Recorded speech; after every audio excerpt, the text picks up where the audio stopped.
Okay, our last class we learned about subfield of biology and section 2, pure and applied field of biology. Today we start from the major discoveries in biology and we will cover 1.3, 1.4 and 1.5. So ሳምንት ስለ ሁለቱ ሴክሽኖች ተምረን ነበር። subfield of biology ምኖች ናቸው? እነማን ናቸው subfield of biology? Students participate. Yeah, zoology. Good, Botany zoology. and Yeah. Botany, the microbiology. Okay. So zoology ስለምን ያጠናል? It's about animal. Botany, it's about plants. Microbiology, it's about microorganisms. እነዚህን አይተን ነበረ። Yeah.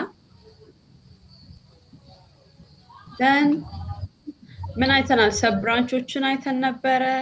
ከዛ pure and applied field of biology, applied field of biology አይተናል። pure biology የምንለው ምንድነው? It's study of how life function in nature. By nature ያላቸውን function and behavior like internal and external structure ሲያጠና እሱም pure biology ብለናል። then applied biology ደግሞ ምንድነው የተባባልነው? knowledgeአችንን ተጠቅመን ላይፋችንን how to manage our life የሚለውን ደግሞ የሚያጠናው applied biology ነው ብለናል። So today we're going to start section 1.3. ከዚህ በኋላ ያሉ ሴክሽኖች mostly like a little history stuff አላቸው። ስለዚህ እነሱን highlight cover አድርገን እናልፋለን። Okay, section 1.3 major discoveries in biology. Biology ላይ የተደረጉ discoveries about famous discoveries ነው የምናየው። እነሱንም መጽሐፋችሁ ላይ ብዙዎች አሉ፣ ሁሉንም አላመጣሁም። የተወሰነውን አይተን almost ግማሹን አይተን የቀረውን ደግሞ ታነባላችሁ። like history ነው እንትና ምን ሰራ እንትና ምን አደረገ የሚለውን ነው ማለት ነው። Okay, so the first discoverer was Aristotle from 384 to 332 BC. Ancient Greek philosopher now. Aristotle was responsible for a breaking through classification system for living things. So he's a Greek philosopher. He was in 384 to 322 BC ላይ ያደረገው ምንድነው? Discovery ነው። So Aristotle classification system was known as the ladder of life. The ladder of life ይባላል። Aristotle classification system was known as ladder of life until the 19th century. የሱ discovery classification ደግሞ እስከ መች ነበረ የሰራው? እስከ 19th century ድረስ። For the first time he established species relationship and grouped them correctly. ስፔሺሶቹን establish ያደረገ then group them correctly group አደረጋቸው። So እንዴት ነው group ያደረገው ብለን ስናይ ደግሞ plant ብሎ plant as a plant and animal as animal. Planቶች ምንድናቸው አለ? living things that do not move and make their own food. So living thing ሆነው living thingዎችን ነው እዚህ ጋር እንደምናየው classification system for living thingዎችን ነው classify ያደረገው። So if they are living thing and if they make their own food but they don't move, he classify as a plant. እንደ animal ደግሞ classify ያደረጋቸው እና ማን move የሚያደርጉትን ነገር ግን which they do not make their own food and eat other organisms, consumer የሆኑትን ደግሞ እንደ animal classify አደረገ ማለት ነው። The first one is Aristotle. He is a Greek ancient philosopher. He was responsible for classification of living things. Then his classification known as ladder life ይባላል ማለት ነው።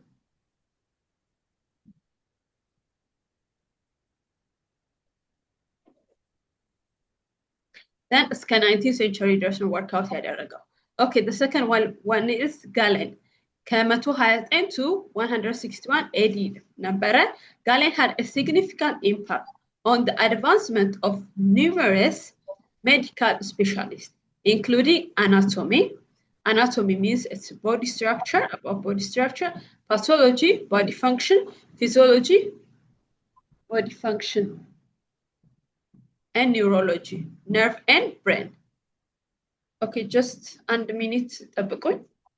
በጣም ዝናብ እየዘነበ ነው አሁን like መስኮት ልዝጋኝ። Wait for a minute. Sorry. No problem.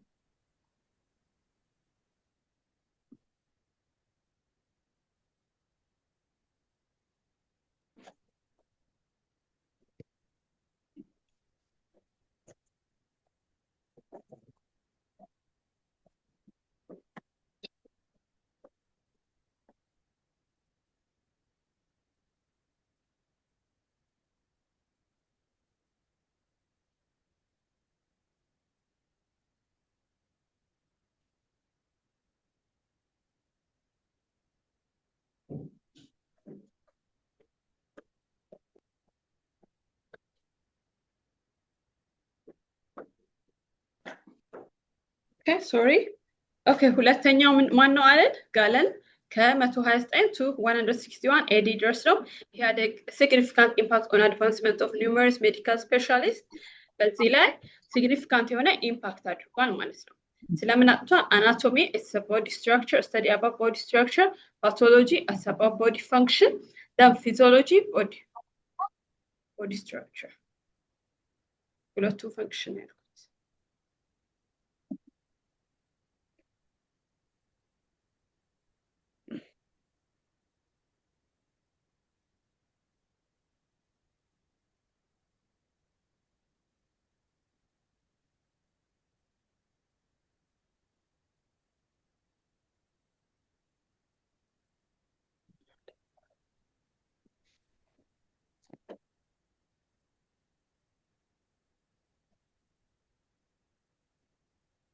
Okay, then neurology about nerve and brain.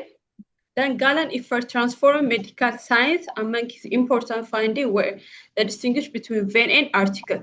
One now his important finding vein and artery find as well as the recognition that the larynx produce voice. Ichi larynx now throat ላይ ያለ ግሮሮ ላይ ያደረገ ቮይስ and produce የሚደረገው ከየት ነው ብሎ አገኘ? ከላርኒክስ ነው ብሎ it's body organ ነው ግሮሮ ላይ የሚገኝ ከዛ ነው ቮይስ ፕሮዲዩስ የሚደረገው የሚለውን ዲስከቨር አደረገ ማለት ነው። ኦኬ ሶስተኛው አንቶኒ ቫን ሊውንሆክ ነው። ይሄንን እናውቀዋለን። አንቶኒ ቫን ሊውንሆክ is well renowned for his contribution to microscope.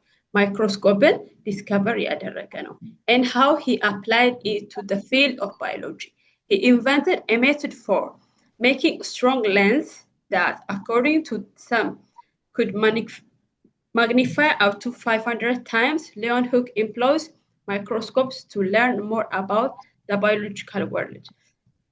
Among his findings were bacteria and the vacuole of the cell. So Anton Leeuwenhoek የምንለው ምንድነው? Is well known on his contribution in microscope improved አድርጓል።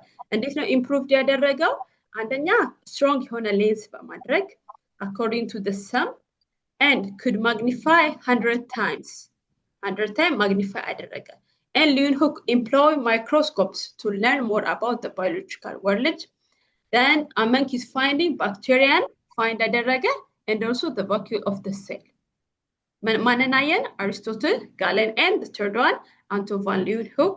Anton van Leeuwenhoek he is well known by improving the microscope.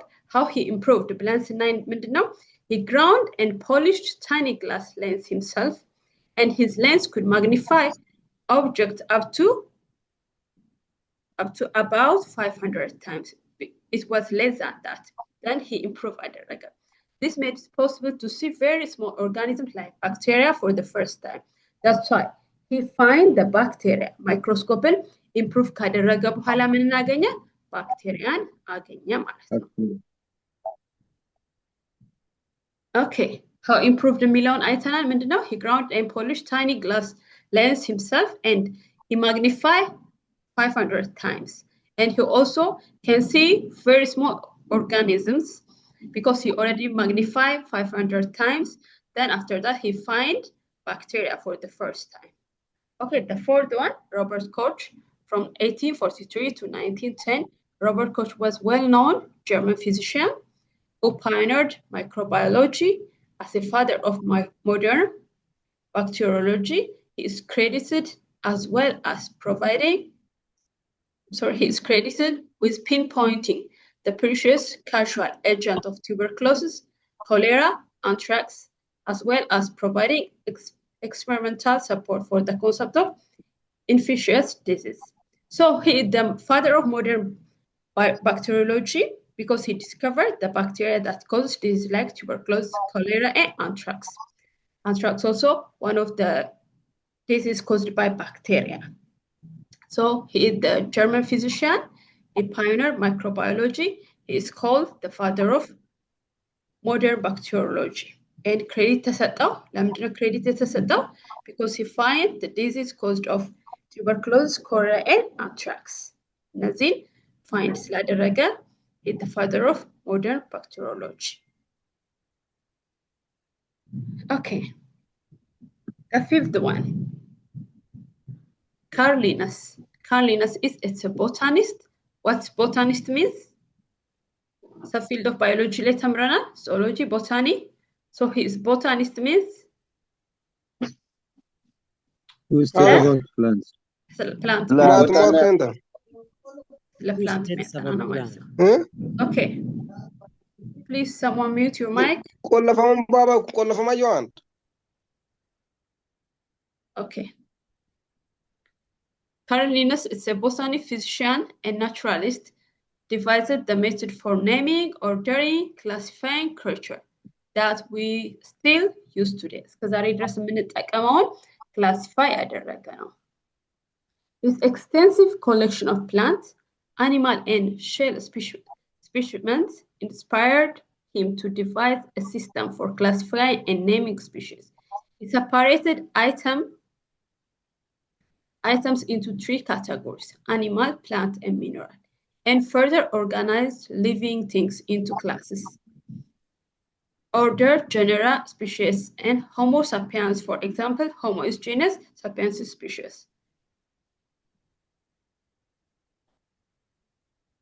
Okay. Then he is a botanist, physician, and naturalist. Divide the method of group addrgal, naming, ordering, and classifying creature that we still use today. So እስከዛሬ ድረስ የምንጠቀመው name አድርጓል, order አድርጓል, and classify አድርጓል. For instance, plant, animal, and shell specimens below inspired into 3 categories. እንዴት ነው classify ያደረገው? As animal, plants, and mineral. And further organized living things into classes: order, genera, species. Example ብሎ ሰጠን ምንድን ነው? Naming ላይ Homo sapiens, Homo is genus, and sapiens is what? Species name. እንደተማርነው scientific name ሲሰጥ the first letter ይሄ ተደጋጋሚ ጊዜ አውርተናል. It indicates genus. Then the second one, species, should be capital ተባብለናል። ሁለተኛው ደግሞ small letter ይሆናል ተባብለናል። ይሄንን classify ያደረገልን Carl Linnaeus ነው ማለት ነው። Okay. Then the sixth one, Leon Pasteur, 1822 to 1895, is regarded as a father of medical microbiology. He is a father of microbiology. His contribution to science, technology, and medicine are nearly unparalleled in history. That means no one did like him.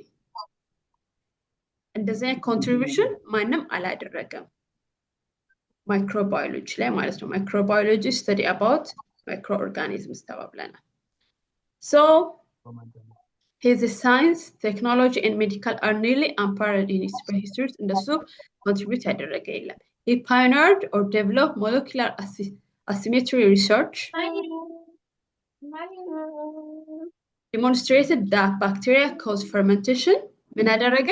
Bacteria fermentation እንደሚያመጣ, disease cause እንደሚያመጣ develop አደረገ, or he find it. Introduced and pasteurized, rescue France beer, wine, silk industry, and develop anthrax and rabies vaccine. So እዚህ ጋር ምንድን ነው? He pioneered or developed molecular asymmetry research. Hello, please everyone. If you are around is noisy, please mute your mic. Thank you. So bacteria fermentation እንደሚያደርግ, that means like yogurt and pasteurized and beer በዚህ በባክቴሪያ አማካኝነት fermentation እንደሚካሄድ አገኘ ማለት ነው። And also silk industry and develop anthrax and rabies vaccine. So he is a father of medical microbiology. Generally, he is a scientist known as father of medical microbiology who proved that bacteria cause disease እንደሚያመጣ, and develop vaccine and introduce pasteurization. ይህንን develop አድርጎልናል ማለት ነው። ሶ እነዚህ ስድስቱ እዚህ ጋር አምጥቼላችኋለሁ some of the famous discoveries in biology. We saw about Aristotle, Galen, and Leon Hook, Robert Koch, and Carl Linnaeus. The last one, Louis Pasteur. ሌሎቹ መጽሐፋችሁ ላይ ያሉ like as a history ይሁን ስለሆነ ሰው ታሪክ ስለሆነ ሁሉንም እዚህ ጋር አላመጣሁላችሁ ማለት ነው። የቀረውን ማንበብ ትችላላችሁ። Okay. Section 1.4. Is that clear? Before I skip to another section. Yeah, Yes. teacher.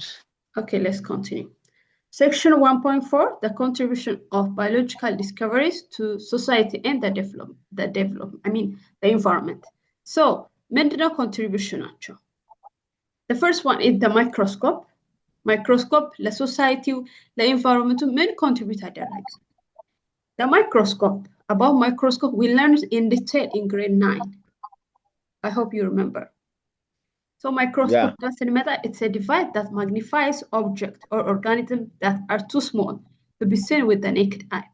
So በአይናችን ለማየት በጣም ትንሽ የሆኑ ኦብጀክቶችና ኦርጋኒዝሞችን ማየት የምንችልበት ዲቫይስ ነው ማለት ነው microscope.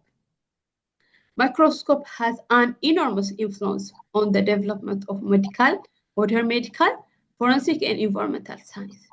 So ይሄ microscope በሜዲካል modern medical, forensic, environmental science, there is an enormous influence አለው ማለት ነው።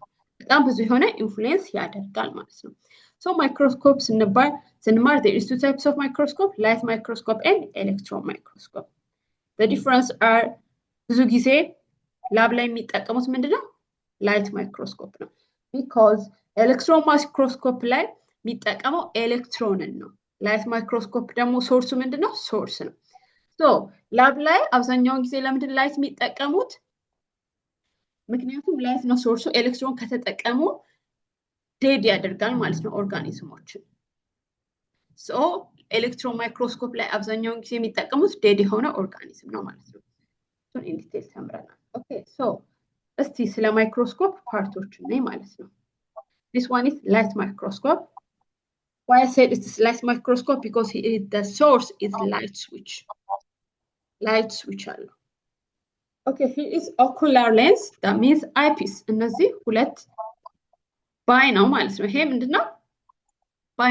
ባይ ማይክሮስኮፕ ሁለት አይ ፒስ ያለው ነው ማለት ነው። ስለዚህ ይሄ this is we call it ocular lens or eyepiece. Diopter adjustment, ይሄ ደግሞ adjustment ነው for the eyepiece. Then here is the head. Here is the noise piece. This one is arm የምንለው አይፒሱንም ሆልድ የሚያደርገው ነው ማለት ነው። ሜንሊ ሆልድ የሚያደርገው ከዚህ በላይ ያለውን ነገር ሆልድ የሚያደርገው አርም እንለው ነው። You see carrying handle. Even ማይክሮስኮፕን ለማንቀሳቀስ የምንጠቀመው አርሙን ነው ማለት ነው carrying handle. Then here is objective lens. 1 2 3. Those are objective lens. Stitch clip. Stitch clip ምንድነው? ምናስቀምጠውን ማየት የምንፈልገውን ኦርጋኒዝም ሊሆን ይችላል፣ ኦብጀክት ሊሆን ይችላል አጥብቆ የሚይዝልን ክሊፑ ነው ማለት ነው። እንዳይወድቅ የሚይዝልን ስቲች ክሊፕ ነው። አፐርቸር አለ፣ the mechanical stage, coarse adjustment. This one is a coarse adjustment, fine adjustment.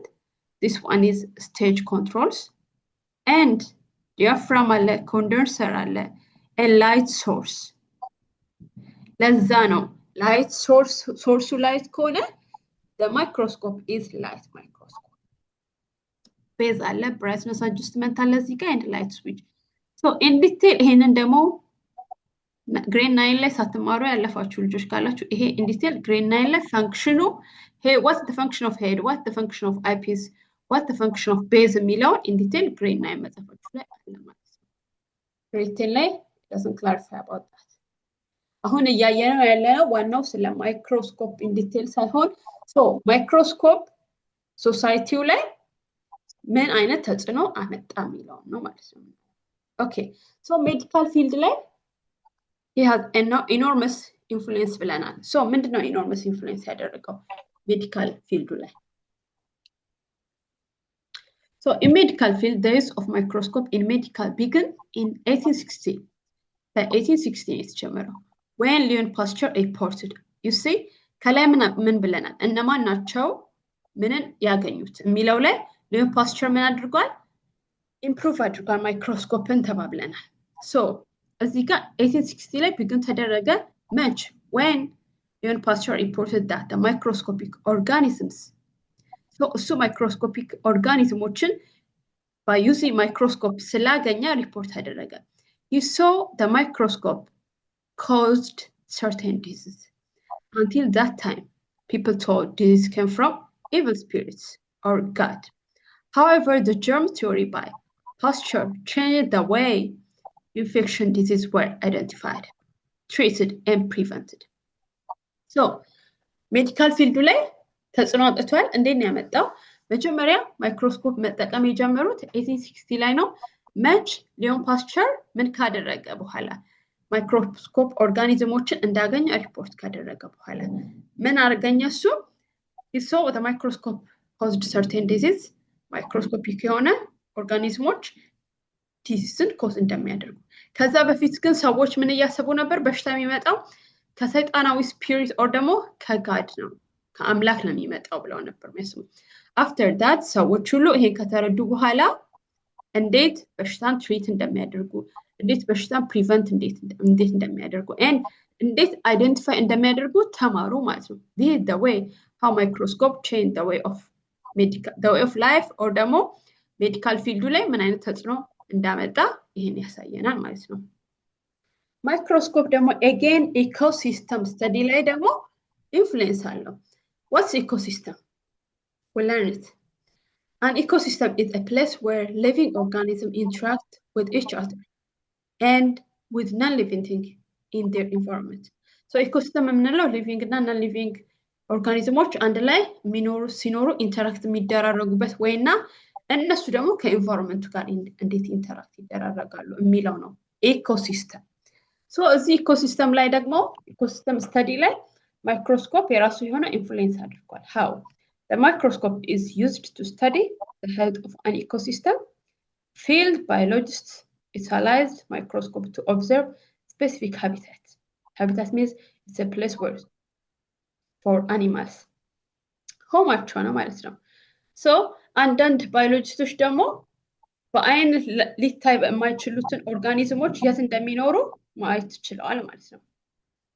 such as a marine environment by identify the types and numbers of microscope organisms found in ecosystem samples.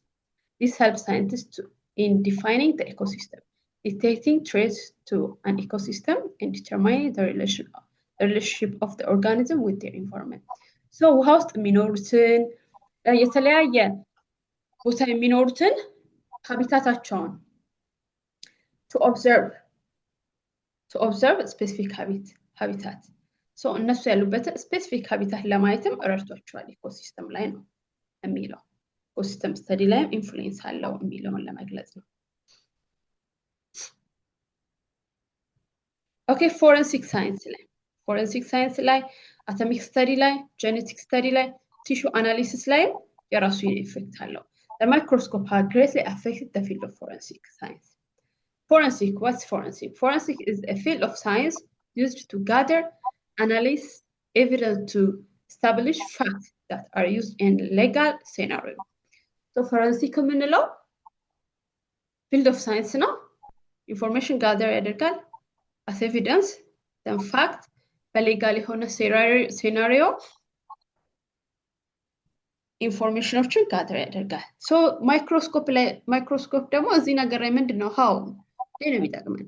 The microscope is used to examine piece of evidence collected at a criminal sense that may have information not visible to the human eye. For example, እዚህ እጄ ላይ ምን ነክቼ እንደመጣው forensic science means that's it. ምን ነክቼ እንደመጣው ምን ይዤ እንደመጣው በአይኔ ባዩ አላየውም። So by using microscope ምን ነክቼ እንደመጣው ያው ክሪሚናሎች እንደዛ አይደለ የሚያዙት በዛ አማካኝነት ፎረንሲክ ሳይንስ ላይ ማይክሮስኮፕ ጠቅሞናል ነው ሾርትሊ። Atomic study the invention of powerful atomic force electron microscope has enabled scientists to study cell at an atomic level. This enables scientists to examine virus at their atomic level and influence them for the delivery of innovative treatment. So atomic study line microscope ጠቅመውናል ኤሌክትሮንን ፋይንድ ለማድረግ has enabled scientists to study about atomic levelዎችን study ለማድረግ ጠቅሟቸዋል ነው። Okay, genetic study. Misha, please can you read this? Genetic study. Okay. Genetic study. The microscope has had a significant impact on research in genetics. Microscope is used by scientists to examine certain genetic makeup. Okay, thank you. Genetic study ላይ ምንድነው? The microscope still እያየን ያለ ነው ምንድነው? ማይክሮስኮፕ ላይ እነዚህ ፊልዶች ላይ ኦር እነዚህ ስተዲዎች ላይ ምን ጥቅም ነበረው? The microscope had a scientific impact on research in genetics. A microscope is used by scientists to examine certain genetic makeup. So, geneticaችንን study ለማድረግ genetic means DNA እነሱን identify ለማድረግ by using microscope ነው ማለት ነው። ሳይንቲስቶች ማይክሮስኮፕን ተጠቅመው ነበር certain የሆኑ genetic makeup-ዎችን identify ለማድረግ። Then tissue analysis. It is common for histologists to study cells and tissue using microscope. So tissue-ንም cell-ንም study ሲያደርጉ they use microscope. So this is how microscope used in different study or fields. Okay. So እዚህ ጋር the contribution of biological discovery to the society. So biological discovery microscope ነበር. Then እዚህ under microscope ደግሞ ምንድን ያየነው? How microscope influence the environment or the society የሚለውን አይተናል። ሁለተኛ ደግሞ ምንድነው ኮንትሪቢዩሽናቸው ማይክሮስኮፕ ነበረ። then secondly discoveries in medicine ሜዲሲኖችም ዲስከቨር አድርገዋል። ይሄም like history ነው። ማን ምንን አገኘ ማን እንትንን ዲስከቨር አደረገ የሚለውን ነው ማለት ነው። the circulatory system 1242 by physician Ibn al-Nafis and the first brought to prominence in 1628 by William Harvey. So the circulatory system ምንድነው? Who discovered and year of discovery ነው እዚህ ጋር ማን ዲስከቨር አደረገ then when the year. So circulatory system በ1242 ላይ by physician Ibn discovered ተደረገ at the first brought to prominence 1828 by William. So vaccination Edward Jennifer 1799 cell theory ደግሞ by Theodore Schwann and Matthias Schilden by 1838. German theory Leon Pasteur 1861. X-ray Conard by 1895. So this is history. Vitamin and man naganya, insulin, penicillin, DNA, anesthesia, then HIV. Man find aderega then when milon he mikaltelen ማለት ነው. Almost it looks like history. Okay, then inheritance. Inheritance means it's application of genetics. Cytology played a role in the history of genetics. This is thanks to Robert Hooke, who elaborated a number of smaller details in tiny cut cross-section from the established tree. So what's cytology? Cytology, thank you for, cytology played a role, Colin. So what is cytology? What's cytology? Cytology is a branch of biology that studies structure, function, and life cycle of cell. Let's say structure, function, life cycle የሚያጠናልን study ምን ይባላል? Cytology ይባላል. So cytology played a role in the history of genetics. History of genetics ላይ he played a role. So thanks to Robert Hooke, because he find that, who elaborated a number of smaller details in a tiny cut core section from established tree. Elaborate ያደረገው መጀመሪያ ምንድነው? ከtree cut core of ተቆረጠ tree ነው ማለት ነው። Okay. A consistent structure known as nucleus. More inheritance ላይ ምንድነው? Inherit የምናደርገው እንዴት ነው? Because of nucleus ነው this is present a predictable manner was discovered by Brown in 1831. The cell theory that Schilden and Schwann later presented in 1836 to 1840 represented the various cell structure and their characteristics. It was an excellent contribution that made cell structure more understandable. For scientists, Hertwig, Kollekier, and Westman, all zoologists, and Strasberg, a botanist, discovered that hereditary matter existed in the nucleus or the material that make up chromosome in 1884 to 1885 after other contribution. So እዚህ ጋር ምንድነው ቢገልጽልን ዋናው ነገር ኢንሄሪታንስ እንዴት ነው ኢንሄሪት የሚደረገው through nucleus because nucleus ላይ ክሮሞሶም አለ ክሮሞሶም that carry ዲኤንኤያችንን carry የሚያደርገን እነዚህ ሮበርት ሁኮች ማናው መጀመሪያ ላይ predict ያደረገው by Brown when 1831 cell theory that Schilden and Schwann later presented ከዛ በኋላ ደግሞ present አደረጉ when in 1836 to 1845 represented various cell structure and their characteristics. It was an excellent contribution that made structure more understandable. Then እነዚህ four scientists ደግሞ finally discover አደረጉ hereditary matter የሚያደርገው exists in the nucleus ላይ ብቻ ነው because of chromosome ደግሞ ዲኤንኤያችን ኬሪ የሚያደርግልን ነው ማለት ነው okay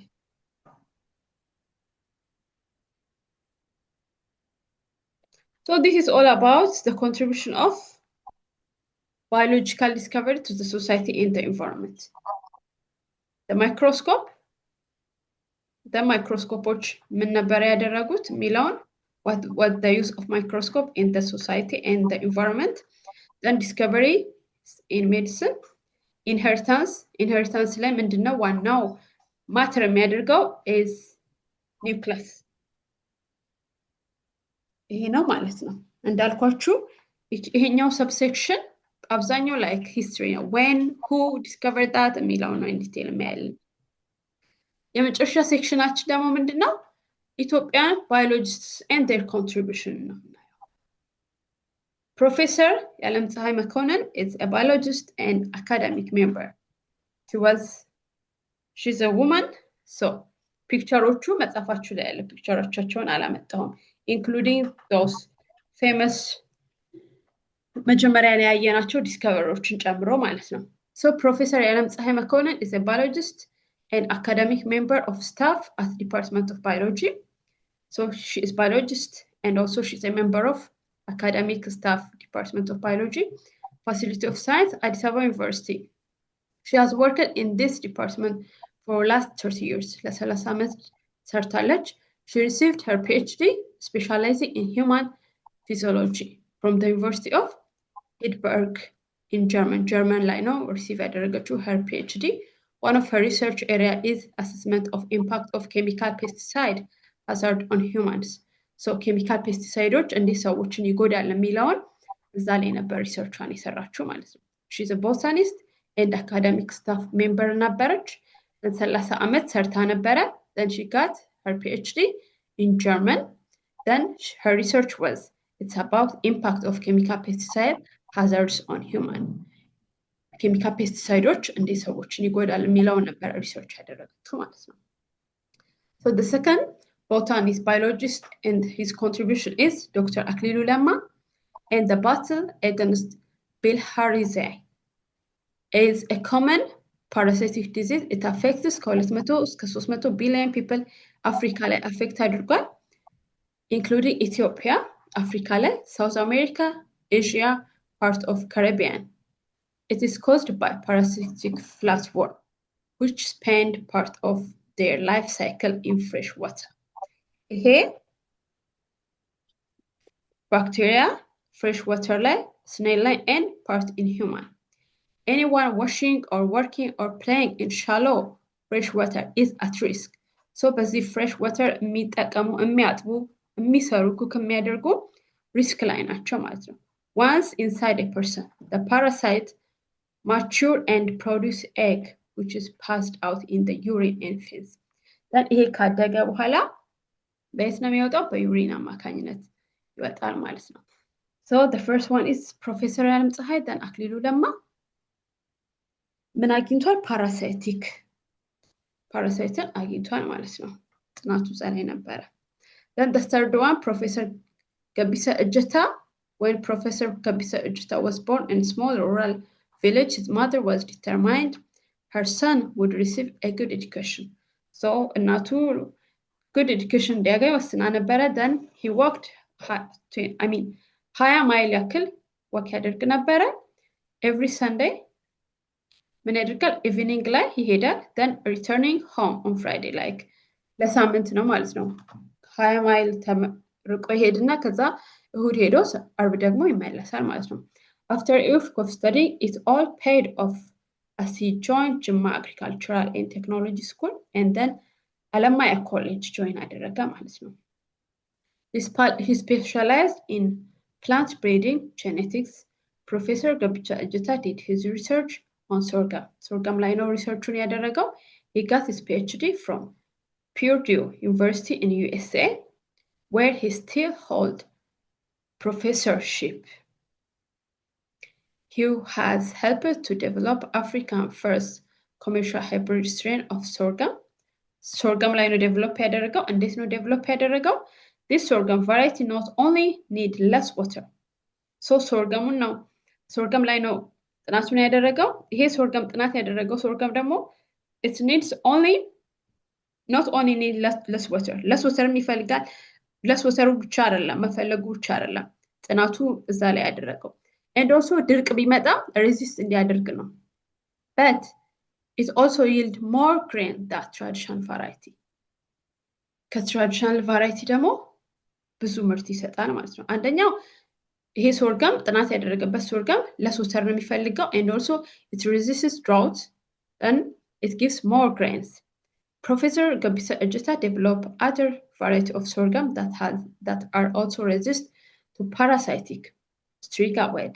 እነዚህንም ፓራሲቲክ የሆኑትን ዲዚዞች resist እንዲያደርግ ነው ማለት ነው ዴቨሎፕ ያደርገው which can destroy a big percentage of crop. እነዚህ ፓራሳይቲኮች ምን ያደርጉ ነበረ? ብዙ sorghumዎችን destroy ያደርግ ነበር። then after his research he discovered sorghum which can resist drought and less water የሚፈልግ then ብዙ crop provide የሚያደርግልንን contribute ያደረገ ማለት ነው። Those are Ethiopian biologists and their contribution. ዓለም ፀሐይ፣ ዶክተር አክሊሉ ለማ and the last one Professor Gabisa Ejita ነው ማለት ነው። Okay. Here is the unit summary. So we have finished unit 1. So let's summary. Okay, who can read?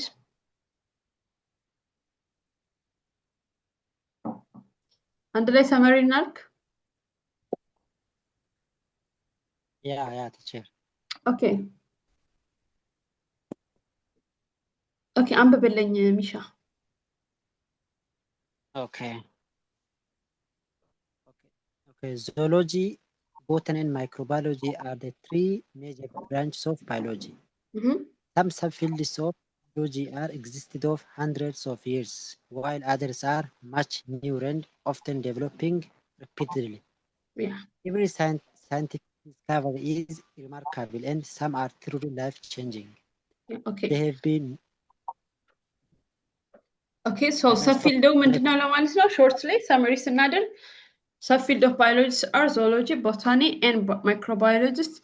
Some subfield of biology are existed for hundred of years, while others are much newer and often developing rapidly. So እነዚህ ምንድናቸው? some subfield የሚላቸው እንዳየነው እዛ ቴብሎች ላይ የተለያዩ subfields አሉ።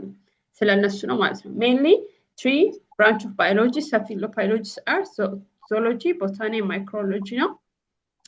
Then every scientific discovery is remarkable. That means every scientific discovery is very remarkable, and that are truly life-changing. So እያንዳንዱ scientifically የተገኙ ነገሮች ወሳኝ ነገር ናቸው።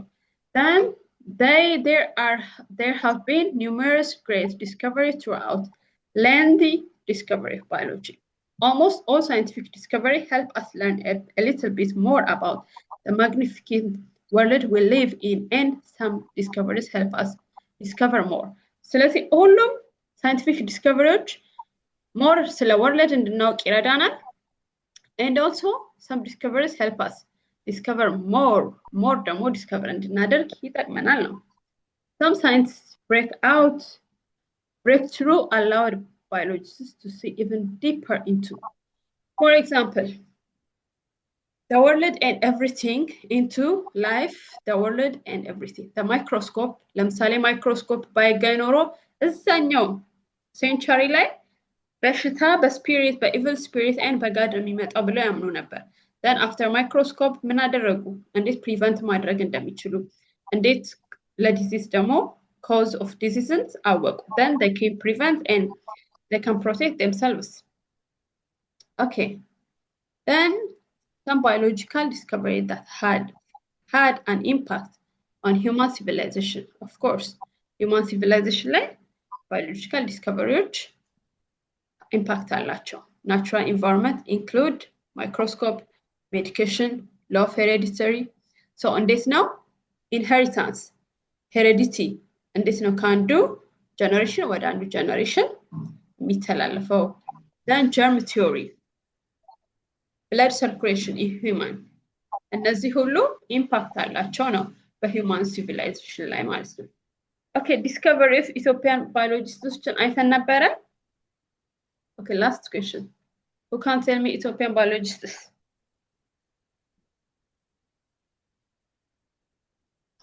ኢትዮጵያን ባዮሎጂስቶችን ነገሩኝ። አሁን የተማርነውን ሶስት ናቸው. አለም ፀሐይ good አለም ፀሐይ አክሊሉ ለማ good አክሊሉ ለማ. last one ጋቢሶ ጂቲ ጋቢሳ እጃታ good ፕሮፌሰር ጋቢሳ እጅታ. ሶ ስለነሱ መማራችን እኛ ምንድነው የሚጠቅመን? እኛ ሞቲቬት እንድንሆን ነው. ኦኬ the point is ሞቲቬት እንድንሆን ሲቀጥል ደግሞ like እነሱ የሰሩትን ነገር እኛም መስራት እንችላለን የሚለውን ለማሳየት ነው. እኛ ደግሞ የተሻለ ነገር ዲስከቨር ማድረግ አለብን ነው. So this is all about unit 1. If you have questions and suggestions, you are welcome. So that's all. teacher Yes. Okay, continue. ይቻላል